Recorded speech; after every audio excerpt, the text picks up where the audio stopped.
귀한 하루 주셨습니다. 할렐루야 샬롬 인사하십니다. 할렐루야 샬롬 샬롬 샬롬 샬롬 샬롬. 하나님 사랑합니다. 여러분 주 안에서 사랑합니다. 에스라 1장 말씀이죠. 성전을 재건하라. 여호와께서 고레스의 마음을 감동시키셨다라고 이렇게 기록되어 있습니다. 에스라 성경은 바벨론의 포로로 잡혀갔던 이스라엘 백성들 1차, 2차 포로 귀환을 배경으로 하고 있죠. 1차는 BC 538년, 2차는 458년, 48년 만에 1차가 시작이 되고, 그리고 2차가 586년이죠. 남유다가 멸망된 게 성전이란 단어, 이스라엘 성경을 이해하기 위해서 우리가 조금 돌아봅니다. 솔로몬이 성전 건축을 성전을 건축한 후에 예수님이 부활하고 나셔서는 성전의 의미가 이제 우리 각 개개인들이 모두 다 예수 믿는 자들은 성전이다. 예수 믿는데 구원을 온전히 입은 자들, 주님이 우리 마음에 계신 그러한 사람들이 바로 성전이라는 이렇게 해석을 합니다. 교회 건물이 아니라 교회 자체는 하나님을 믿는 사람 공동체를 일컫게 됐죠. 예배당은 엄밀한 의미에서 성전이 아니고 에스라가 쓰인 배경이 되는 시대에는 성전이 무너져 있었어요. 그래서 이 성전을 다시 건축하기 위해서 이스라엘 백성들이 바벨론에서 이제 돌아오는 사건, 기적 같은 사건입니다. 포로 귀환이라 첫 시기가 538년, 에스라 시대의 성전 건축은 건물을 건축하는 의미, 오늘날 성전 건축은 믿음을 세우는 교회를 세우는 의미를 뜻합니다. 1장 첫 포로 귀환의 시작에 대해서 얘기하고 있죠. 무너진 성전을 다시 세우기 위해 포로 귀환이 시작되었습니다. 놀라운 일이 일어난 거죠. 이스라엘이라는 나라가 망해서 사라진 후에 48년 만에 제국의 수도 바벨론에서 4만 명의 사람들이 예루살렘으로 돌아왔어요. 이 당시 예루살렘은 황폐했죠. 바벨론이 이스라엘을 공격하여 점령하고, 그리고 어떻게 했어요? 아주 완전히 황폐하게 만들고, 그리고 반역할까봐 다 바벨론으로 포로로 끌고 오고 죽이고, 똑똑한 자들은 다 죽이고, 왕족도 다 죽이고, 그리고 좀 뭐라 그럴까요? 별 문제가 없는 사람들은 포로로 데려다가 노역을 시키는 그런, 보통 나라들이 망하게 되면 대개가 다 그렇게 하죠. 그랬는데 이제 그 바벨론을 무찌르고 페르시아는 반대 정책을 씁니다. 모두 다 그 나라로 돌려보내고 잘 살도록 제거를 시켜서 번영하도록 하는 그러한 작전을 고레스 왕이 펼치죠. 예루살렘 성이 남북 불랑해석이었어요. 뒤는 바다가 되어 있고 앞에는 높은 산들이 있어서 어디로 침입할 수가 없을 만큼 아주 힘든 지역에다가 성을 세웠기 때문에 많은 나라들이 쳐들어왔다가 무너지고 했던 그 일 때문에 완전히 황폐하게 만들어버렸죠. 세계 정세는 바벨론 제국이 이제는 망하고 바사 제국이 시작이 됐습니다. 그러기에 어쩌면 이스라엘은 더욱더 잊혀진 나라가 될 수도 있었는데, 그리고 또한 1세대들은 다 죽은 이후에 2세대들이 자리를 잡고 살아가고 있을 때 이제 너희 나라로 돌아가라, 꼭 반가운 그러한 계엄령만은 아니었을 것 같아요.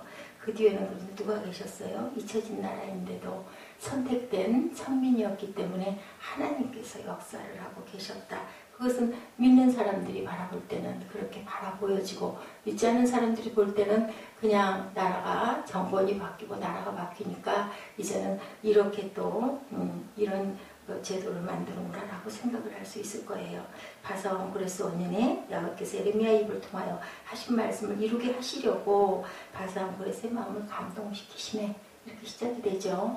그런데 그것은 믿지 않는 자들은 그렇게 생각하지도 않고 바라보이지도 않죠.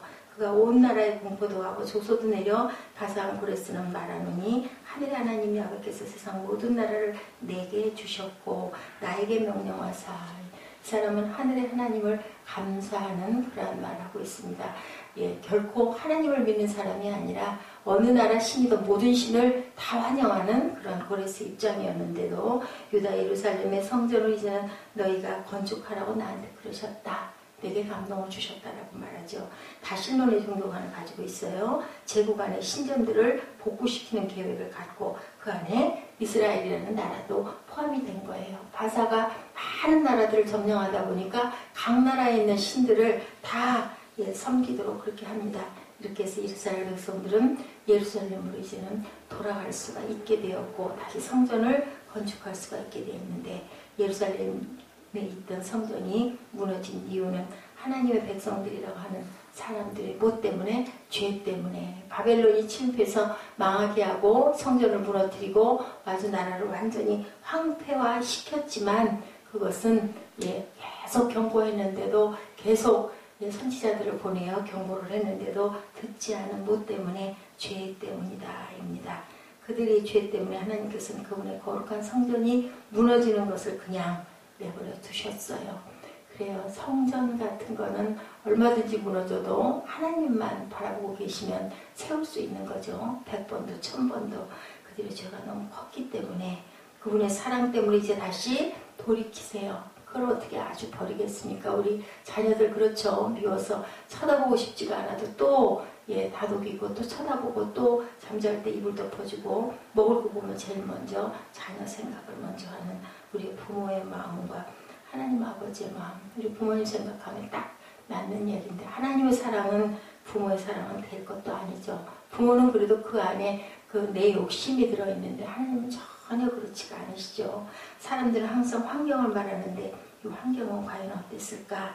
성전이 무너질 때 그때는 이스라엘이라는 국가가 굳건하게 있을 때도 무너졌는데 이제 나라가 없는데 어떻게 성전을 세울 수가 있을까? 그죠?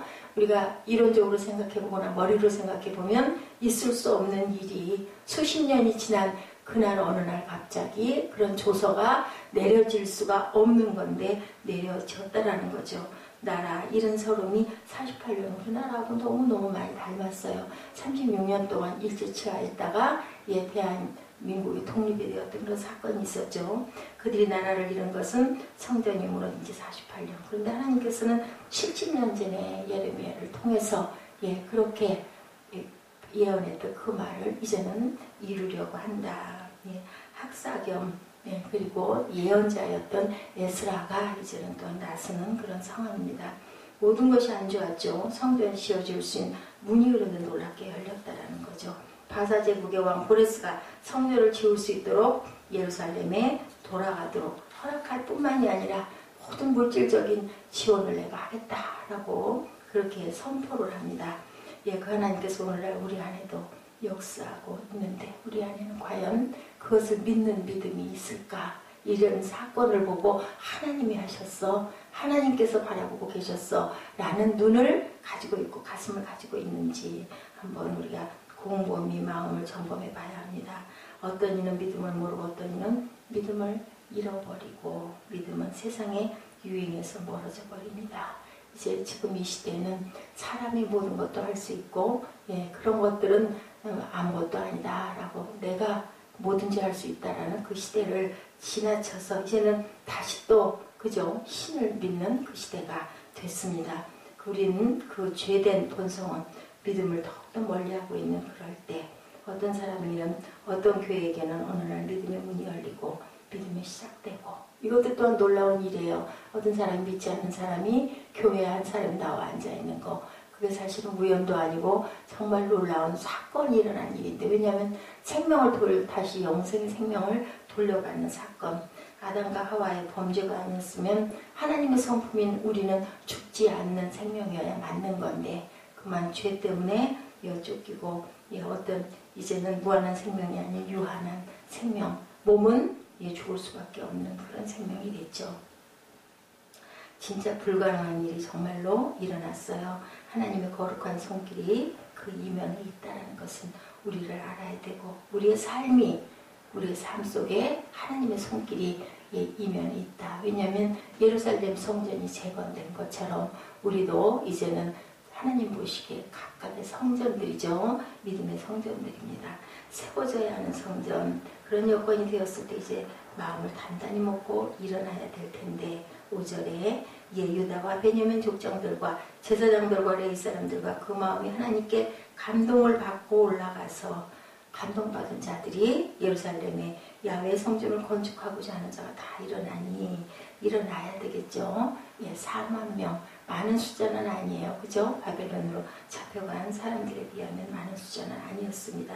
2차 때 오히려 많은 사람들이 돌아가게 되죠. 이스라엘 사람들이 일어나 바벨론을 떠나 예루살렘에 가는 것은 엄청난 희생이에요. 그리고 고생을 수반하는 일이에요. 가고 싶지가 않을 수도 있어요. 왜냐하면 수십 년을 털을 닦아 앉았기 때문에 이 세대들은 거기가 자기 고향 같죠. 그런데 이제는 돌아가야 되는 거죠. 제국의 중심 도시 바벨론에 잘 살던 이들이 변방 총구석 황폐해진 고향이라고는 하지만, 내 부모의 고향이라고는 하지만 예루살렘에 돌아가고 싶지 않을 수도 있는 거죠. 자녀의 교육 문제, 권력 문제, 의식주 문제, 수많은 문제들이 밀어닥치는데 어떻게 가요? 아브라함에게 네 본토 친척 아비 집을 떠나서 떠나라. 어딜지도 모르는 곳으로 자리 잘 잡고 잘 살고 있는 부유하게 살았다고 그러죠. 아브라함이. 똑같은 일이죠. 그들에게 고향은 이제 제2의 고향이 된 바빌론을 떠나는 미지의 땅, 고난의 땅, 고행하러 가는 그러한 고생문이 열린 사건일 수도 있다는 거죠. 믿음을 가진다는 것이 또한 그렇다는 거죠. 믿음에 열심을 낸다는 것도 또한 그렇다는 거죠. 이 아브라함이 본토 친척 아비집을 떠난 것도 믿음으로 떠났기 때문에 우리가 예수 믿는 것도 어떻게 보면 보이지 않는 세계를 바라보기 때문에 이 바벨론을 떠나는 이러한 그 이스라엘 민족들처럼 그렇게 고행과 고난과 이 환란이 닥친 앞을 볼 수 없는 믿음이 없던 사람이 주일날 교회에 나온다는 것, 그것 하나만으로도 엄청난 희생인 거죠. 그 귀한 휴일을 하나님께 반납하는 그런 사건이 일어나는 겁니다. 신앙생활을 다시 열심히 하겠다, 또한 열심을 내는 것, 믿다가 안 믿고 실족했던 사람이 또한 다시 마음을 돌이키는 것도 엄청난 일이라는 거죠. 그 일어난다는 것이 무엇을 의미하는지 우리는 알아야만 이 희생을 할 수가 있다. 그죠? 하나님께 하나님의 것을 드리는 것도 내가 나를 비우는 일이고, 하나님께 시간을 드리는 일, 하나님께 내 헌신을 드리는 일, 모든 것들이 다 내가 나를 내려놓고 나를 부인하는 일이다. 우리 어제 나눈 말씀입니다. 일어난다는 것은 무엇을 의미할까? 그로 인해 많은 희생과 고생이 있지만 믿음이 더욱더 중요해서, 우리가 어떤 중요한 일이 있으면 작은 일들은 그냥 그런 것쯤이야, 아무것도 아니야 하고 희생할 수 있는 거죠. 그것을 크게 치면 절대로 희생을 할 수가 없는 거예요. 이런 것처럼 사건이 일어난 거죠. 편하게 교회 다니는 건 구도자, 어떤 사람들 바라보는 사람들이죠. 그리고 믿음의 본질을 알고 싶다면 일정 부분 많은 것들을 포기해야 된다는 겁니다. 진정한 믿음을 갖기를 원하는 마음이 있다면 최소한 주일에는 어떤 일이 있어도 내가 주일을 성수할 거야 라는 기본적인 마음을 가지고 있어야 된다. 무슨 날이기 때문에 하나님의 날이니까 하나님께 드린다는 거죠. 진정한 믿음을 갖기를 원하는 사람, 그런 사람들이 거룩한 부담을 가져야 된다.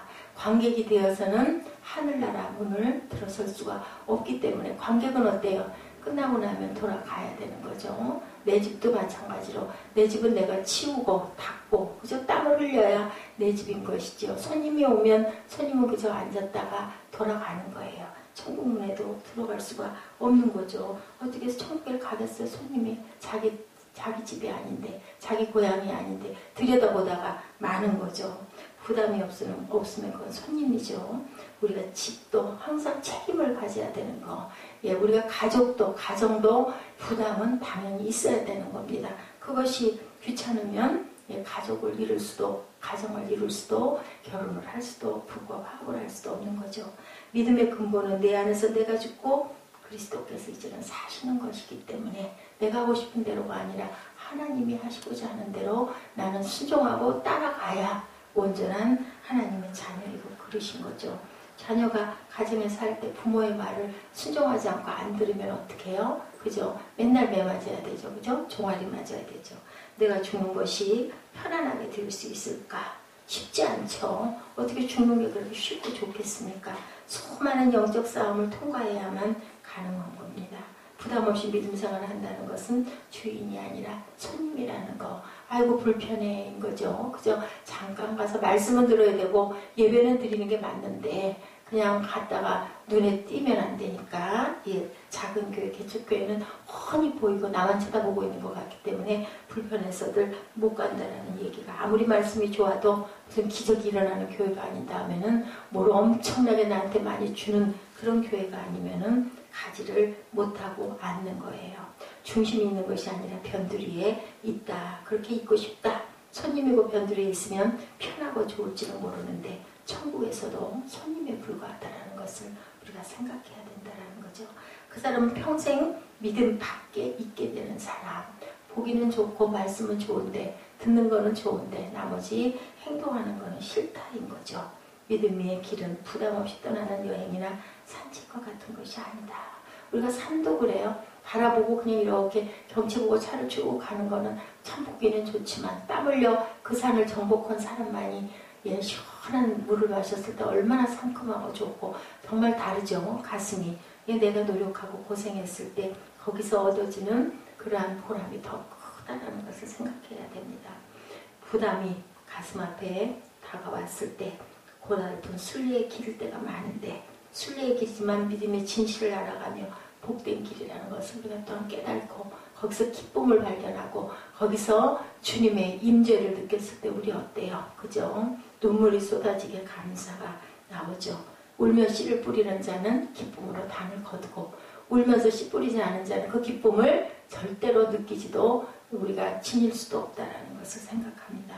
바벨론에서 잘 살고 있던 그들이 왜 예루살렘에 가는 길을 선택했을까? 그들에게 필요했던 것이 얼마나 많았을까? 얼마나 불편했을까? 그죠? 우리의 믿음의 길 또한 그렇죠. 당장 더 많은 돈을 벌어야 했을 것이고 바뀐 제국에서 상류 사회로 진입하기 위해서 힘을 쏟아야 할지도 모르는데 눈에 보이는 그건 필요들. 그러나 그들은 눈에 보이는 필요가 아니라 진정한 필요를 바라봤던 거예요. 그래서 제사장들이 가장 먼저 그죠?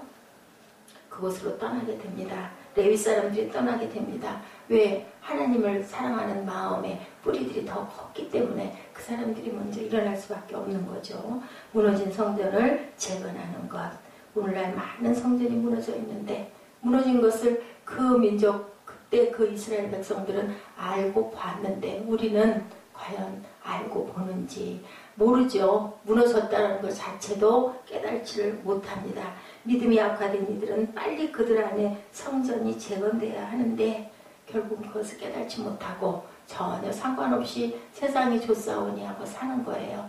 아름다운 세상, 아주 뭐랄까 풍요의 세상이 좋기는 좋은데 그러다 보면 그만 믿음을 찾지 못하는 실족하는 일이 너무너무 많다. 믿음이 아주 온전하게 쓰지 못하는 시대, 존경받지 못하고 조롱받는 시대의 교회들 빨리 성전이 회복이 돼야 되는데 세상이 이제 교회를 걱정하는 세상이 되었다라고들 하죠. 가장 큰 문제는 옛날에는 그 성전이 무너진 것이 보이고 알았는데 많은 사람들이 모르고 있다는 것이 더 큰 문제다. 분명히 무너져 있는데 바벨론 포로 때보다 더 무너진 것 같은데도 바벨론 시대 그때 이스라엘 성전은 보여서 알고 지금은 무형의 성전들이다 보니까 다 겉으로 보기에는 멀쩡해 보이고 잘 믿는 것 같고 주의를 잘 지키는 것 같은데 사실은 내면은 어떨까인 거죠. 우리가 예배를 하는데 예배하는 그 예배가 온전한 예배가 될까? 참 두려운 일이에요. 그래서 두려움과 떨림으로 하나님을 섬기고 예배해야 된다. 그렇다고 몸이 굳어지라는 것이 아니고, 그죠? 마음의 두려움과 경건한 예배를 드릴 줄 알아야 된다. 우리가 자신 안을 들여다봐야 되죠. 굳건하고 아름다운 성전이 아름답게 보존되어 있고 정결하고 거룩한 성전을 내가 가지고 있는지, 내 유익이나 내 원한 때문에만 예배를 드리고 있는 것은 아닌지 우리가 항상 마음을 점검해야 됩니다. 교회 생활을 잘할 때 진정한 성전이 된다라는 거. 교회는 하나님께서 그곳에 특별히 계시는 진정한 성전이어야 한다라는 거. 그냥 건물이어서는 아무 소용이 없는 거죠. 믿음과 교회 생활을 우리가 회복해야 되고 다시 돌아볼 줄 아는 그러한 4월달 주님의 부활달이 되시기를 주님의 이름으로 축복합니다. 예루살렘에 있던 성전은 무너지고 이스라엘 백성들은 먼 이방 나라에서 포로 생활하고 있었던 비참한 상황이었는데 하나님의 은혜로 성전을 건축하기 위해서 예루살렘으로 귀환하는 이야기들을 우리가 한번 이렇게 쭉 돌아봤습니다. 그들의 상황은 성전을 짓기 불가능했지만 하나님께서 가능한 것을 바꾸면 안 될 일은 전혀 없다. 우리의 삶 또한 그러하겠죠. 믿음을 갖기에는 불가능한 것처럼 보이는 사람들, 믿음이 회복하는 것이 불가능한 것처럼 보이는 사람들이 있지만 하나님께서 가능하게 하신다. 소가성 여인은 아무도 믿지 않았지만 그렇지만 가서 외쳤을 때 인가 아닌가 하고 혹시나 하고 들여다보고는 예수님의 말씀을 듣고 보고 내가 너로 인해서 믿는 게 아니라 주님을 보고 내가 확실하게 우리가 믿는다라고 그 선포했던 것처럼 일어나서 힘을 다하여 믿음의 길을 가기를 소원하는 저와 여러분 되시기 바랍니다. 그리고 권면하셔야 되겠죠. 나만이 아니라 내 주변 사람들에게 항상 우리는 복음에 나팔에 부시를 해야 된다. 나머지는 누구에게 맡기고 하나님께 맡기고 악에서 선으로 가는 길, 영벌에서 영생으로 가는 길. 그런데 그것이 소중하다는 것을 모르는 사람이 너무나 많죠. 탈무드, 우리가 참 탈무드 이야기 좋아합니다. 유대교가 기독교 유산이라고 할 수 있는 탈무드는요, 이스라엘 백성들이 바빌론 포로에 있을 때 지어진 그러한 이야기라고 합니다. 교리에 대한 법적 해석과 시적 해석으로 되어 있는데 시적 해석이 탈무드 이야기로 많이 전해지죠. 6월절 전에 어떤 가난한 사람이 랍비에게 상담하러 왔어요. 절망스럽게 한탄하며 이야기합니다. 랍비님, 저는 6월절이 코앞에 닥쳤는데 무교병 고기와 의식에 사용할 포도주를 살 돈이 없습니다. 회당에 입고 갈 옷도 없고요. 내 자녀들에게 깨끗한 옷을 입혀야 되는데 그 옷을 살 돈도 없어서 저는 너무너무 근심이 많습니다. 라고 얘기를 했대요. 그랬더니 랍비가 물어봅니다. 당신이 무교병과 고기와 포도주를 사는데 얼마나 필요한가요? 16루블이 듭니다. 당신 아이들 옷을 사는 데는 얼마나 듭니까? 18루블입니다. 당신 아내에게 사줄 새 옷 비용은 얼마입니까? 8루블입니다.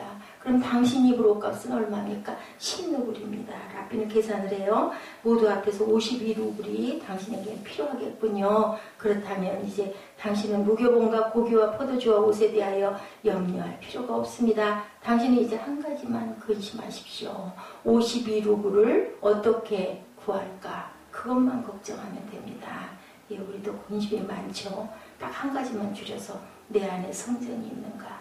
내 안에 참 성전이 있어서 내 성전에서의 예배를 아버지가 받으시나 들으시나 내 기도와 내 간구와 내 찬양을 들으시나 그거 한 가지만 걱정하면 모든 것은 다 이루어진다는 것을 아무 염려도 아무 근심도 하지 말라고 말씀을 하시죠.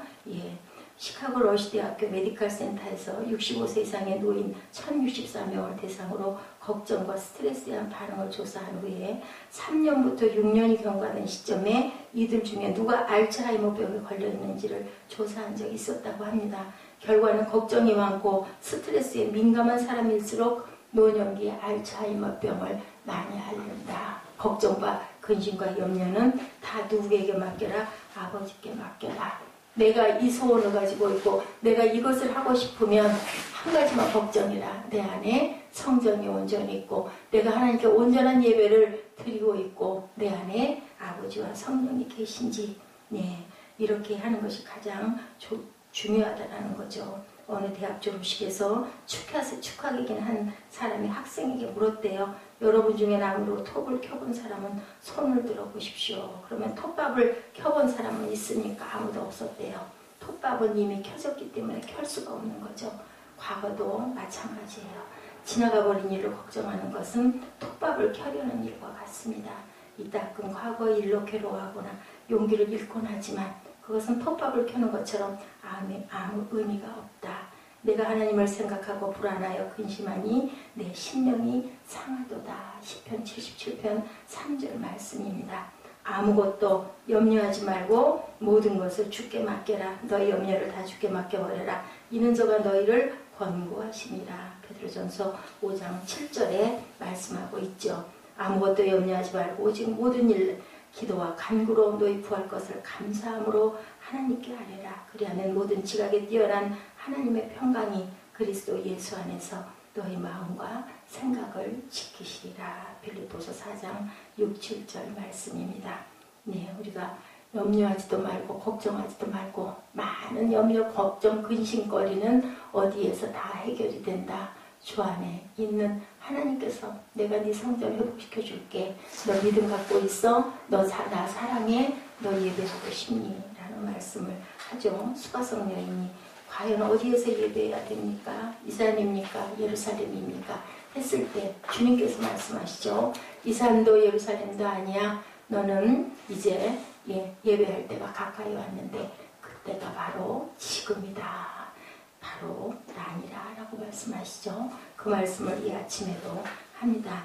에스라가 말씀하죠. 이제는 예루살렘 성전을 재건할 때다. 악사겸 선지자였던 예루살렘 성전의 재건을 그 선포, 그것이 우리 마음 안에 이제 이 성전을 다시 재건해라. 잘 지어서 잘 다듬어라. 뭔가 더러운 구석이 있느냐 닦아라. 씻어라. 그리고 일어서라. 그리고 걸어라. 말씀하시는 주님의 말씀, 그 음성을 듣고 우리가 음성대로 따라가시는 저와 여러분들 다시 일어서시는 이 아침 되시기를 주님의 이름으로 축복합니다. 기도하시겠습니다.